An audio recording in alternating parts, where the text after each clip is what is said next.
Emily Carter was 23 when the Carter family decided she no longer belonged on their land.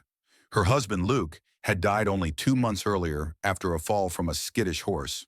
What had once been a modest but stable farm in northern Minnesota suddenly became a place where she was seen as extra weight, another mouth to feed, another reminder of loss. Luke's parents told her gently but firmly that the farm would return to blood family. She was given a small envelope of cash, a week to pack, and a suggestion to head south where winters were kinder and jobs were easier to find. But Emily had already buried her parents years before. The farm had been her last anchor. Leaving felt like stepping off the edge of the world. On a gray October morning, she loaded her few belongings onto a borrowed wagon. 2 dresses, a wool blanket, a skillet, and Luke's old tool belt. The air smelled of frost and dry leaves. Winter wasn't coming, it was already knocking. As the farm disappeared behind her, Emily felt the sharp mix of fear and stubborn resolve settle into her chest. She could go to town and beg for work, or she could try to survive on her own. She chose the harder road. 5 miles north of the old farm lay a patch of land no one wanted. Rocky soil, thick woods, and no buildings. Emily claimed it anyway. She told herself that empty land meant freedom. It also meant no shelter, no firewood stacked, and no stove waiting inside a warm house. Just trees, wind, and silence. By the end of the first week, her hands were blistered and raw. She cut small logs, dragged them into place, and built a crude cabin no bigger than a one-car garage.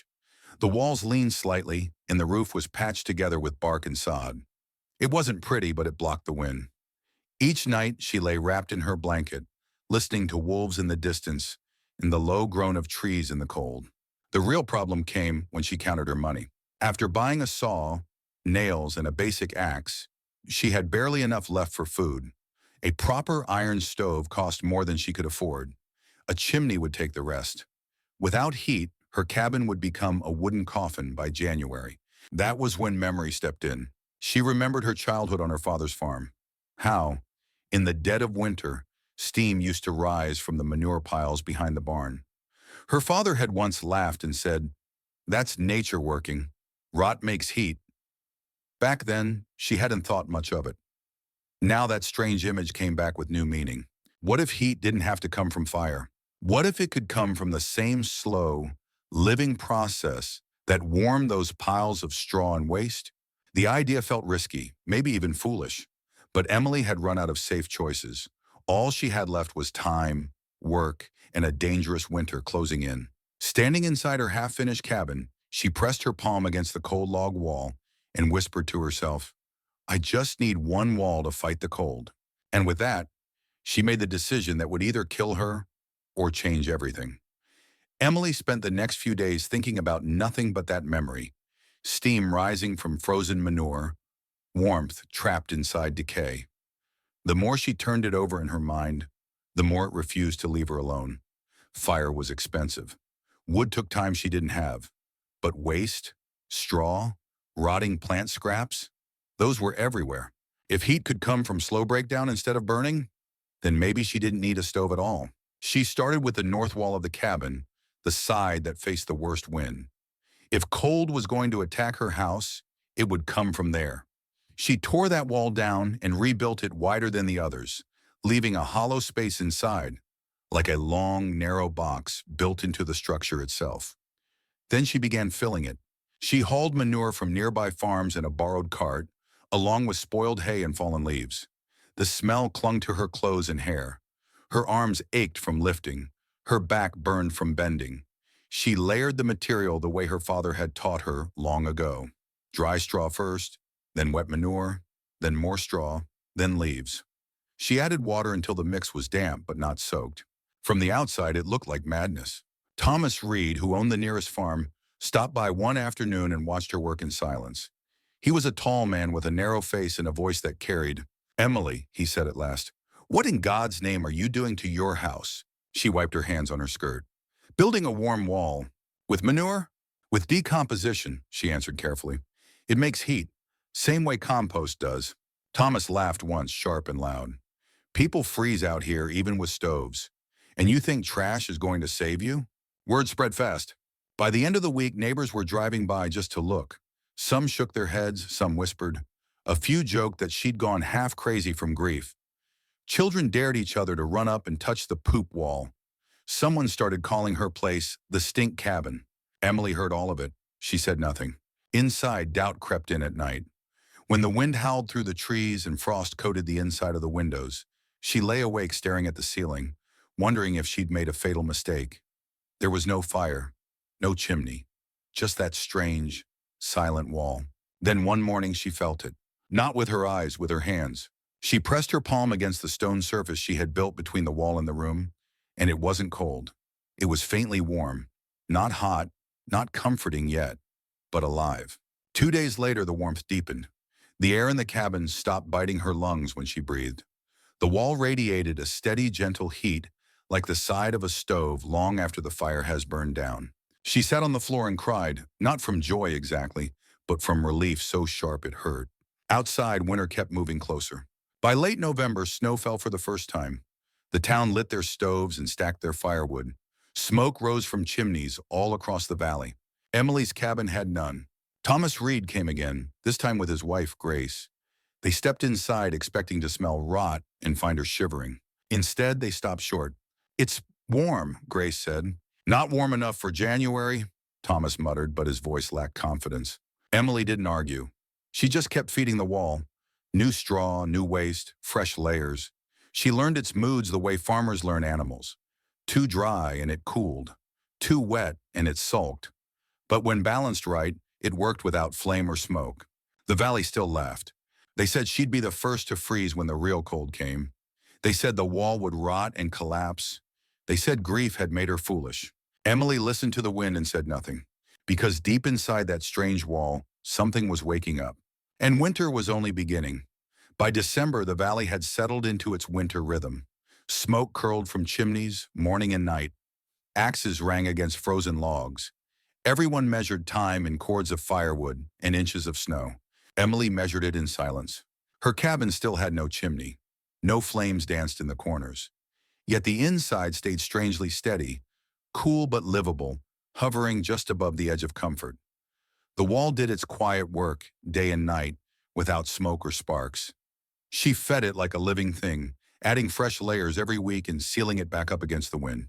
Still, doubt refused to leave her alone. Some nights, the cold pressed so hard against the cabin that the logs creaked like old bones. Ice gathered in the cracks of the windows. Emily would wake in the dark, hold her breath, and wait to see if the air felt sharp in her lungs. It didn't, not yet. But not yet wasn't the same as safe. At the general store in town, people talked about the coming weather. Old men leaned against the counter and shook their heads. "This year's different," one said. "Feels like the bad winters," said another, "the kind that kills livestock." When Emily walked in for flour and salt, conversations dipped and then resumed in lower voices. No one was cruel to her face. They were polite, careful, but she could feel the judgment hanging in the air like frost. Thomas Reed finally said what others wouldn't. "You're gambling with your life," he told her one afternoon as she loaded sacks into her wagon. "Pride's a cold blanket." Emily met his eyes. So is fear. At home, she tried to stay busy. She patched the roof, hung a second blanket over the door, checked the wall every morning with her bare hand. The warmth was still there, solid, dependable, like a heartbeat behind stone. Then the sky changed. The blue faded into a hard, pale gray that never lifted. The wind shifted and grew sharper. Snow began falling in short, bitter bursts. Radios crackled with warnings. A deep freeze was moving south. On the night the storm was supposed to arrive, Emily sat at her small table with a candle and Luke's old tool belt in her lap. She ran her fingers over the worn leather and thought about the farm she had lost, the life she hadn't planned to live. "What if I was wrong?" she whispered. She imagined the wall cooling, the heat dying, the cabin becoming nothing more than a wooden box in a white graveyard. That night, the wind arrived like a train. It slammed into the trees and screamed around the cabin, searching for cracks. Snow rattled against the walls. The temperature dropped so fast that the inside of the windows turned white. Emily pulled on her coat and pressed her back against the warm wall. It held. Outside, the storm swallowed the valley. Roads vanished. Fences disappeared. Even sound seemed to freeze. By morning, the world was nothing but white and noise. In town, stoves roared without rest. Wood piles shrank. Doors were stuffed with rags to block the drafts. The Reed house burned through more fuel in one night than they normally did in 3 days. And Emily's cabin? It stayed the same. Not cozy, not bright, but alive. She paced the floor to keep warm, her boots thudding softly on the boards. Each time she touched the wall, it answered with steady heat. Not fire, not flame. Something quieter, something patient. Still, fear didn't leave her. She watched the sky and waited, because the storm everyone feared hadn't fully arrived yet. And if her strange wall was going to fail, it would fail when the cold reached its deepest point. The valley was holding its breath. So was she. The real cold came 3 days later. It arrived before dawn, without warning, like a door slammed shut on the world. The wind rose to a howl that shook the trees until their branches snapped like bones. Snow fell sideways, thick and blinding. By noon, the temperature had dropped so low that even breathing outside felt dangerous. Emily knew better than to open her door. She moved her water bucket closer to the wall. She wrapped a scarf around her head and sat with her back pressed against the stone. The heat was still there, steady, quiet, stubborn. The wall didn't care about wind or darkness. It worked the way it always had. Across the valley, things were falling apart. At the Reed house, Thomas and Grace fed their stove every hour. The fire roared, but the cold crept in through every seam. Frost climbed the walls. Their youngest son coughed through the night. By morning, the inside of the house felt like a cellar. By evening, they were burning wood faster than they could carry it in. "We can't keep this up," Grace said, her lips pale. "It's getting colder inside, not warmer." Thomas stared at the stove as if he could force it to work harder. "It's not enough," he said quietly. He thought of Emily, the woman with no chimney, the woman with the strange wall. The idea felt wrong, almost humiliating. But pride didn't make heat.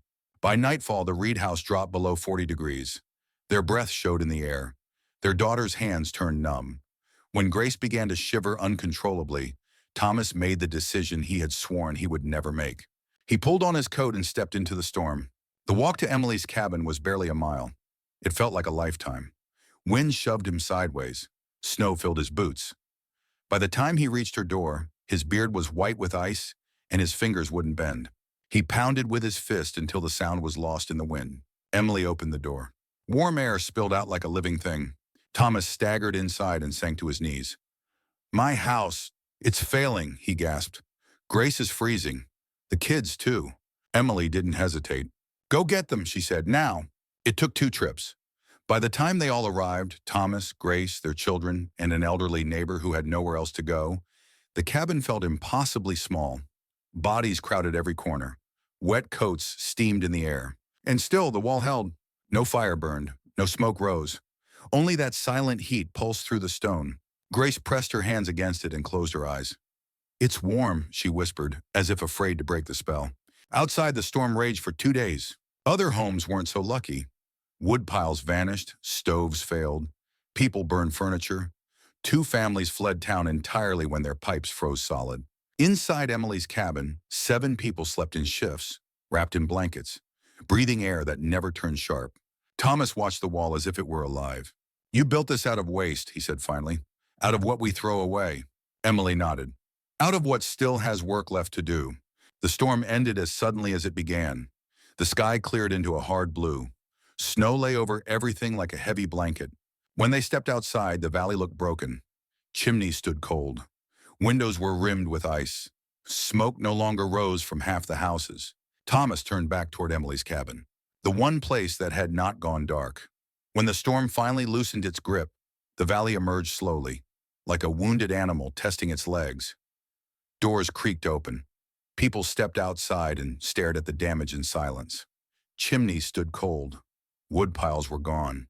Windows were frosted from the inside. But Emily's cabin still breathed. Inside, the air remained gently warm. The strange wall continued its quiet work, as if nothing extraordinary had happened at all. The people who had slept on her floor rose stiff and sore, but alive. Thomas Reed stood near the doorway, staring at the stone surface that had saved them. His voice was low when he spoke. "I was wrong about you." Emily looked up from pouring water into a tin cup. "About the wall?" "About all of it," he said. "I thought you were reckless. I thought grief had made you foolish. But this," he shook his head, "this kept my family alive. Word spread fast. By afternoon, neighbors were walking through the snow to see the cabin that had outlasted the cold. They touched the wall with their palms. They asked questions. They listened. Emily showed them how it worked. Not with pride, but with patience. She explained the layers, the balance, the way heat came from slow breakdown instead of fire. Some didn't understand every detail, but they understood one thing clearly. It worked. The woman they had pitied had built something better than their stoves. The widow they had doubted had become their teacher. By spring, 2 more cabins in the valley had copied her design.